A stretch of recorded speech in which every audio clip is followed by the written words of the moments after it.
roads lead somewhere. Some lead to places no soul should ever see. Logan Barrett was a loner by trade. A long-haul trucker for 15 years, he preferred the company of asphalt and static-filled CB radios over people. This night was like any other. A midnight haul across Nevada, hauling refrigeration units from Reno to a small town near the Utah border. The skies were clear, the road quiet. He'd taken Route 50, America's loneliest road, more times than he could count. It was quiet, reliable. But just past Ely, his CB crackled to life. Breaker 19, you see the turn yet? Logan frowned. He wasn't talking to anyone. Who's this? Silence. Then a new road appeared on his GPS, Highway 1211. He'd never heard of it. Curiosity overtook caution. The road branched off from Route 50 with no signage, just 2 weathered posts and cracked pavement that looked older than time. He slowed, blinked at the GPS. It insisted the road was a shortcut. Fine, he turned. The temperature dropped 10 degrees instantly. His windshield fogged. The air turned dense, like something pressing against his chest. He shook it off and kept driving. 20 miles in, a wall of fog swallowed his truck. Not mist, fog. So thick his headlights couldn't pierce it. He turned on his hazards. Radio static buzzed, then voices whispered, "Logan, why'd you turn?" He slammed the brakes. The whispering stopped. His truck lights flickered. Outside, something moved. A dilapidated rest stop emerged from the fog. The sign swung overhead. Phantom stop. Last gas. He pulled in cautiously. Everything was old, rotting. A payphone with a broken receiver. A vending machine filled with items decades expired. Then he saw it, a single pickup truck. Its engine still warm, but no one inside. Blood on the driver's door. Back on the road, he heard banging from the trailer. He pulled over, grabbed his crowbar, and opened the latch. Nothing, just crates and scratch marks. He backed away. Something growled. He locked it again and drove, faster this time. He passed a rusted sign. Mile marker 0. That made no sense. He'd been driving over 2 hours. Where was the mileage? The GPS spun in circles. His clock flashed 3:33, the same time it had shown for an hour. His lights flickered again. The engine sputtered. And then, silence. Logan stepped outside. No sound, no wind, just fog. Then headlights blinked in the distance.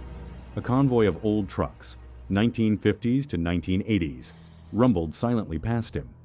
The drivers were dead, hollow-eyed, skin hanging. Some were just bone.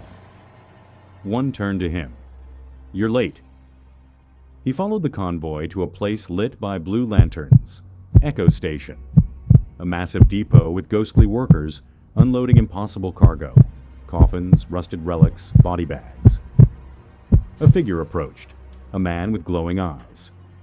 Logan Barrett, born 1982. Died. Soon. Logan backed away.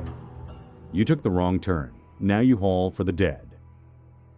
Chains snaked from the pavement, wrapping around his wheels. He woke inside his cab, engine running. In the mirror, new crates, different than before, marked with black tape. His GPS now read, "Delivery point, unknown." He floored it, but the road never ended. Same trees, same fog, over and over. He passed the same mailbox 5 times. His fuel never dropped. His clock stayed 3:33, and the banging was back. His CB radio crackled again. "Breaker 19, we've all driven it. Don't fight it, just deliver." Dozens of voices, all the same tone, all hollow. He screamed into the radio, "Let me out." Then silence. Then a whisper, "You're out. You're nowhere." His headlights died. A face pressed against his windshield from the inside. His own. They say if you're driving through Nevada at night and see Highway 1211 on your GPS, ignore it. Because once you turn down Phantom Highway, you never turn back. They say the dead rest easy until a trucker drives through their backyard at midnight. Eddie Crow had seen it all. Haunted rest stops, UFO sightings, even a man walking a bear on a leash near the Texas border. But nothing had ever made him turn his truck around until he took the night shift hauling lumber through rural Mississippi. He had taken the job for the pay, double for nighttime hauls. Simple route, no questions asked. But from the moment he left the yard, something felt off. The skies were unusually dark, blanketed by a cloud cover so thick it blotted out the stars. His headlights barely cut through the fog curling along the road like fingers. It started with a detour. His usual highway was closed off with no warning, a single orange cone and a cardboard sign, "Road closed. Use Route 19." He hadn't seen Route 19 on any map. Still, he turned. His truck rumbled onto a narrow lane. The asphalt cracked and forgotten. The trees leaned in, their branches brushing against the trailer as though trying to grab hold. He muttered under his breath. Should have stuck to the day shift. After 15 miles of fog and silence, Eddie saw it. A toll booth in the middle of nowhere. No lights, no attendant. Just a rusted metal arm stretched across the road. He stopped and leaned out his window. The fog was so dense now, it looked like smoke. The booth stood eerily still, as if no one had manned it in years. Moss climbed the walls. A spiderweb danced between the corners of the tiny window. He tapped his steering wheel. This isn't on the route. No response.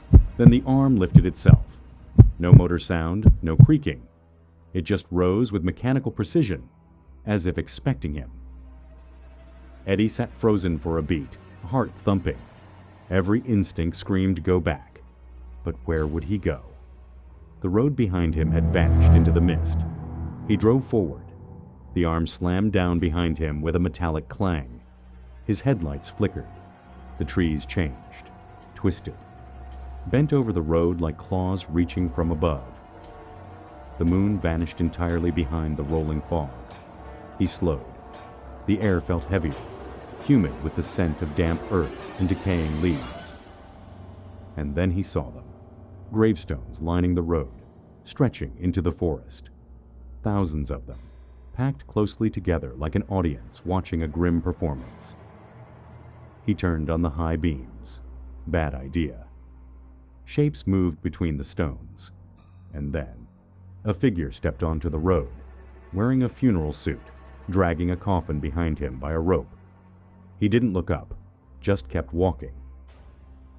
Eddie yanked the wheel. Tires screamed against gravel as he swerved around the man. In the rearview mirror, the figure looked up and grinned. The cargo hold rattled. That shouldn't happen. Eddie was hauling solid oak planks, loaded and strapped tight. There was no reason for movement, but the thumping grew louder. Not random, rhythmic, like someone knocking. He pulled to the side of the road, hesitating before stepping out into the cold fog. Each footstep crunched against gravel and something else, something softer. He reached the trailer, hands shaking as he unlatched the back. Inside, nothing but wooden planks, except they'd been rearranged, stacked into the shape of a coffin.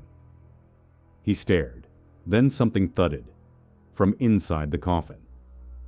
Eddie slammed the trailer shut, backed away, and then the whisper came.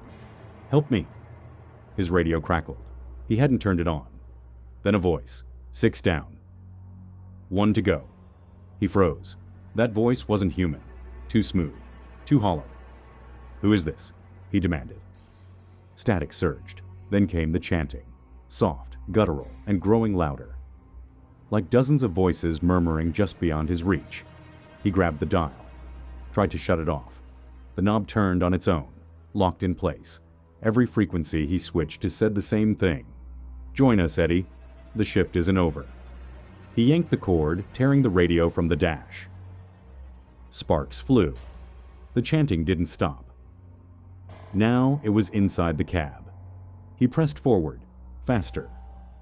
Desperate to find a town, a light, a sign of normalcy.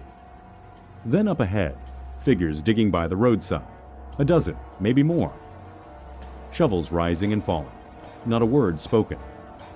Their clothes were old, tattered suits, funeral dresses, dusty coats from another era. He slowed instinctively. One of them looked up. Its eyes were gone, just hollow sockets. Its smile was wrong, too wide, too toothy. Then they all turned, raised their shovels, not to wave, to point, at him. He slammed the gas pedal. The truck roared forward. The road behind him closed in mist. Eddie drove for what felt like hours, but the fog never cleared. Then, knock knock. He turned to the passenger side. No one there. But when he looked back at the road, he felt a presence. The air shifted, and then she was there. A young woman, pale, soaked in river water, her eyes black as oil. "You missed my stop," she whispered. He screamed, swerved. She didn't move. She simply stared. Then she vanished. But her wet footprint remained on the seat. His GPS flickered to life. A route appeared. Final destination, Rest Hollow Cemetery. He hadn't typed it in. He tried to stop the truck. It kept moving. The wheel turned itself, guiding the rig like a puppet. In his side mirror, a parade of figures marching behind him. All ghostly, all silent, all carrying shovels. He tried to open the door. It was sealed shut. The only thing he could do was scream. The truck groaned under its own mass. The fuel gauge hadn't moved, but the engine dragged like it was pulling a mountain. He reached the trailer once more. This time, 8 coffins. Full-sized, elegant, ornate. One was open. Inside, a coffin-shaped impression. Eddie's size. At its head, a plaque with his name. He staggered back. The fog wrapped around his legs like chains. Rest Hollow loomed ahead. The gates opened slowly, creaking like rusted bones. Gravestones dotted the landscape like broken teeth. Fog rolled in thick waves across the dirt. The truck entered on its own. Trees arched into a tunnel, and the night swallowed him whole. A tall figure stood ahead, black suit, conductor's hat, holding a clipboard. It stepped forward. "Eddie Crow," it said. "You're late." Chains erupted from the ground, clamping to the wheels. The truck began to sink into the earth. Eddie screamed. The coffin in the trailer slammed shut. They say you can still hear a diesel engine on quiet Mississippi nights, revving from underground. And if you drive Route 19, don't stop for toll booths, don't open the trailer, and don't take the graveyard shift.